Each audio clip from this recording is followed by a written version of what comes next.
வணக்கம். 11 மணி செய்திகளை வழங்குவதற்காக நான் சிவரஞ்சனி. முதலில் தலைப்புச் செய்திகளை பார்க்கலாம். சென்னையில் இயக்குநர் அமீரின் வீடு மற்றும் அலுவலகத்தில் அமலாக்கத்துறை சோதனை. முக்கிய ஆவணங்கள் கைப்பற்றப்பட்டதாக தகவல்.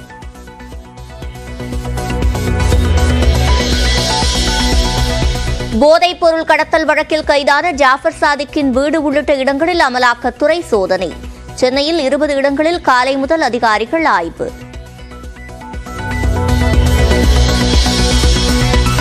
சென்னையில் பாஜக நிர்வாகி மருதுபாண்டி வீட்டில் காவலர்கள் சோதனை. தேர்தல் பணிமனை திறக்க போலி ஆவணம் கொடுத்த விவகாரத்தில் நடவடிக்கை. பொள்ளாச்சியில் MBS கோழி பண்ணையில் 32 கோடி ரூபாய் பறிமுதல் செய்யப்பட்டதாக தகவல். பணத்தை SBI வங்கியிடம் ஒப்படைத்த வருமான வரித்துறை.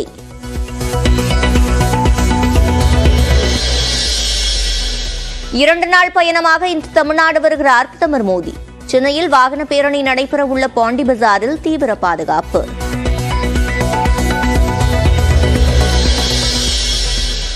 போக்குவரத்து நெரிசலுக்கு வாய்ப்புள்ளதால் இன்று பிற்பகலில் அண்ணா சாலை மற்றும் நூறடி சாலையை தவிர்க்க வாகன ஓட்டிகளுக்கு அறிவுறுத்தல். தியாகராய நகர் பகுதிகளில் உள்ள முக்கிய சாலைகளில் வாகனங்கள் நிறுத்த தடை விதிக்கப்படுவதாகவும் போக்குவரத்து காவல்துறை அறிவிப்பு. மதுரை மாட்டுத்தாவணி கடை வீதியில் அதிமுக வேட்பாளர் சரவணனை ஆதரித்து வாக்கு சேகரித்த எடப்பாடி பழனிசாமி. அப்புறம் ஏன் எங்களோட கூட்டணி வச்சுட்டு இருக்காரு? பயணம் இல்லையில அப்புறம் எதுக்கு எங்களோட கூட்டணி வச்சுட்டு இருக்காரு மாறி மாறி? ஆக அவர் ஒவ்வொரு தேர்தலையும் ஒரு நிலைப்பாடு, ஒரு நிலையான திராவிட கட்சிகளால் எந்த பயனும் இல்லை என்றால் தங்களுடன் மாறி மாறி கூட்டணி வைத்தது ஏன் என அன்புமணிக்கு கேள்வி. சேலத்தில் திமுக வேட்பாளர் செல்வகணபதிக்கு வாக்கு சேகரித்த அமைச்சர் உதயநிதி. ஒட்டுமொத்த மக்களுக்கே துரோகம் செய்தவர் எடப்பாடி பழனிசாமி என உதயநிதி குற்றச்சாட்டு.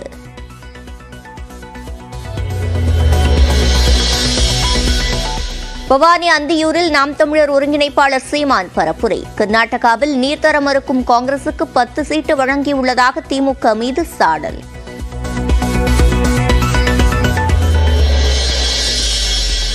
திராவிடம் திராவிடம் என்று கூறியே தமிழ்நாட்டை திமுக தனிமைப்படுத்திவிட்டது. களம் 18 நிகழ்ச்சியில் ஆசிரியர் கார்த்திகை செல்வனுக்கு அளித்த பேட்டியில் தமிழிசை சவுந்தரராஜன் குற்றச்சாட்டு. பேச்சிப்பாறை அணையில் இருந்து நீர் திறக்கப்பட்டதால் திருப்பரப்பு அருவியில் வெள்ளப்பெருக்கு. சுற்றுலா பயணிகள் குளிக்க தடை.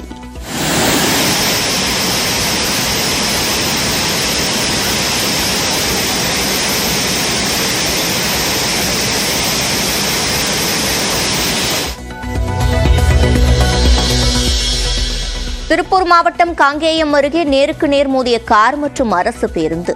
ஒரே குடும்பத்தைச் சேர்ந்த குழந்தை உள்பட 5 பேர் உயிரிழப்பு, ஒருவர் படுகாயம்.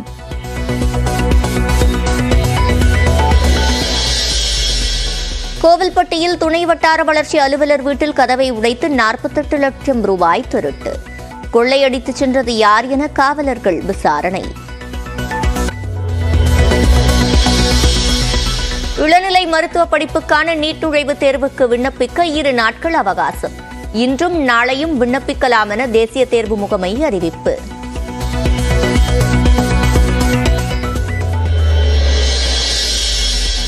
TNPSC குரூப் 2A தேர்வு முடிவுகள் வெளியீடு. 14,500 பேரை கலந்தாய்வுக்கு அழைக்க திட்டம்.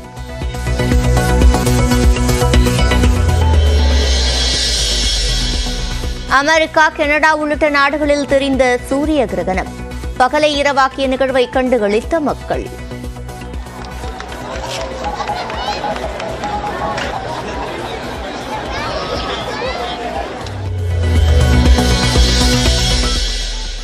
IPL தொடரில் 3வது வெற்றியை பதிவு செய்தது சென்னை சூப்பர் கிங்ஸ். சேப்பாக்கத்தில் நடந்த போட்டியில் கொல்கத்தா அணியை 7 விக்கெட் வித்தியாசத்தில் வீழ்த்தி அசத்தல்.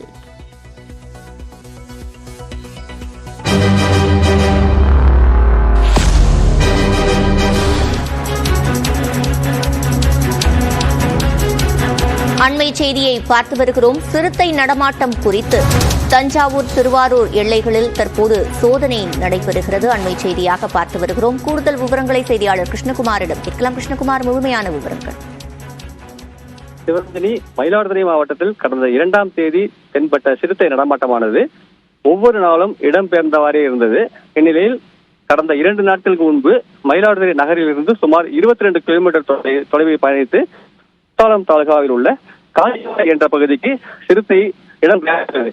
அப்பகுதியில் உள்ள காஞ்சிவாய் கோவிலில் அந்த சிறுத்தை நடமாட்டம் சிசிடிவியில் பதிவாகியிருந்தது. மேலும் அந்த பகுதியில் மாசிலாமணி என்பவர் சிறுத்தை நடமாட்டத்தை கண்டதாக வனத்துறையினருக்கு தகவல் அளித்தார்.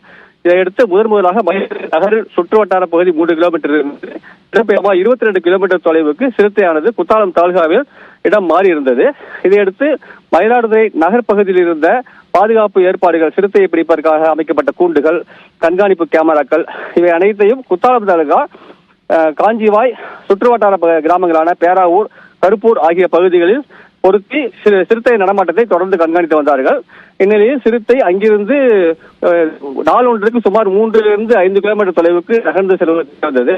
தற்போது சிறுத்தை நடமாட்டமானது தஞ்சாவூர், திருவாரூர், மயிலாடுதுறை எல்லையில் தென்படுவதாக வனத்துறையினர் தெரிவித்துள்ளார்கள்.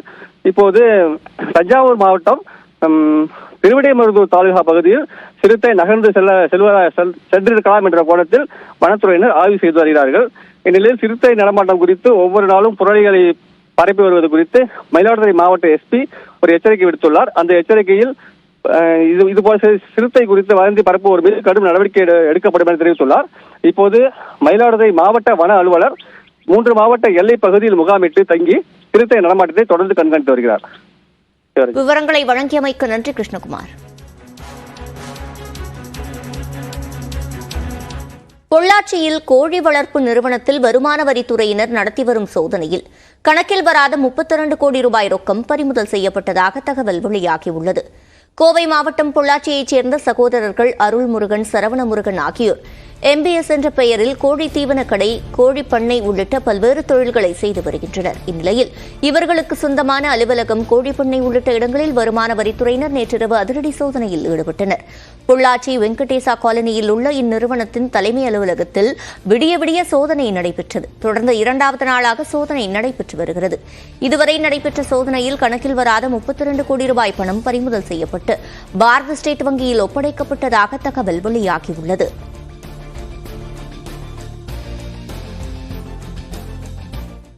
திராவிட கட்சிகளால் எந்த பயனும் இல்லை என்றால் தங்களுடன் மாறி மாறி கூட்டணி வைத்தது ஏன் என அன்புமணி ராமதாசுக்கு அதிமுக பொதுச் செயலாளர் எடப்பாடி பழனிசாமி கேள்வி எழுப்பியுள்ளார். மதுரை தொகுதி அதிமுக வேட்பாளர் சரவணனை ஆதரித்து மாட்டுத்தாவணி சந்தையில் அக்கட்சியின் பொதுச் செயலாளர் எடப்பாடி பழனிசாமி நடந்து சென்று வாக்கு சேகரிப்பில் ஈடுபட்டார். காய்கறி கடைகள், பழக்கடைகளில் துண்டு பிரசுரங்கள் வழங்கி இரட்டை இலை சின்னத்திற்கு ஆதரவு திரட்டிய எடப்பாடி பழனிசாமி காய்கறிகள், பழங்களின் விலை நிலவரம் குறித்து வியாபாரிகளிடம் கேட்டறிந்தார். மேலும் வியாபாரிகளின் கோரிக்கைகளை நிறைவேற்றி தருவதாகவும் அவர் உறுதியளித்தார்.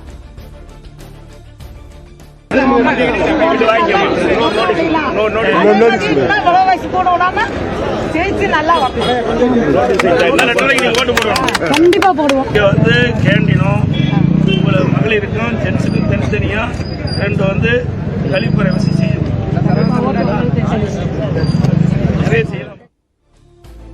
அதன்பின் செய்தியாளர்களிடம் பேசிய எடப்பாடி பழனிசாமி வறட்சி காரணமாக வரத்து குறைந்துள்ளதால் காய்கறிகள் விலை அதிகரித்திருப்பதாக தெரிவித்தார். திராவிட கட்சிகளால் எந்த பயனும் இல்லை என பாமக தலைவர் அன்புமணி ராமதாஸ் விமர்சித்தது குறித்த கேள்விக்கு பதிலளித்த எடப்பாடி பழனிசாமி நிலையான கொள்கை இல்லாமல் கட்சி பாமக என்று சாடினார்.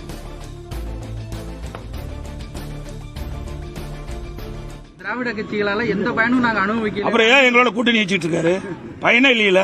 அப்புறம் எதுக்கு எங்களோட கூட்டணி வச்சுட்டு இருக்காரு மாறி மாறி? ஆக அவர் ஒவ்வொரு தேர்தலையும் ஒரு நிலைப்பாடு, ஒரு நிலையான கொள்கை இல்லாத கட்சி பாமக கட்சி. ஆட்சியில் இருக்கும்போது ஆசிரியர்கள் மற்றும் அரசு ஊழியர்களை இழிவுபடுத்திவிட்டு தற்போது எடப்பாடி பழனிசாமி நீலிக்கண்ணீர் வடிப்பதாக திமுக குற்றஞ்சாட்டியது குறித்த கேள்விக்கும் எடப்பாடி பழனிசாமி பதிலளித்தார். அதிக வேணுமென திட்டமிட்டு எதிர்கட்சியை சேர்ந்தவர், வேற வழி இல்ல பேசுறதுக்கு, அதனால இப்படிப்பட்ட ஒரு அறிக்கை வெளியிட்டிருக்காரு. அது உண்மை இல்ல. அனைத்து இந்திய அண்ணா திராவிட முன்னேற்ற கழகத்தை பொறுத்த வரைக்கும் எப்பொழுதும் ஒரே நிலைப்பாடு தான். இன்றைக்கு நாங்கள் 10 ஆண்டு அதிமுக ஆட்சியில இன்றைக்கு அரசு ஊழியர்களுக்கு ஏராளமான திட்டங்களை கொடுத்திருக்கிறோம். ஏன் அத்தனை 3 வருஷம் ஏன் நடைமுறைப்படுத்தல? ஆக தேர்தல் வரும்போது ஆசை வார்த்தை சொல்லுவாங்க, வாக்குகளை பெற்றுவாங்க, தேர்தல் முடிஞ்ச பிறகு விட்டுருவாங்க. அதுதான் திமுகவுடைய வாடிக்கை.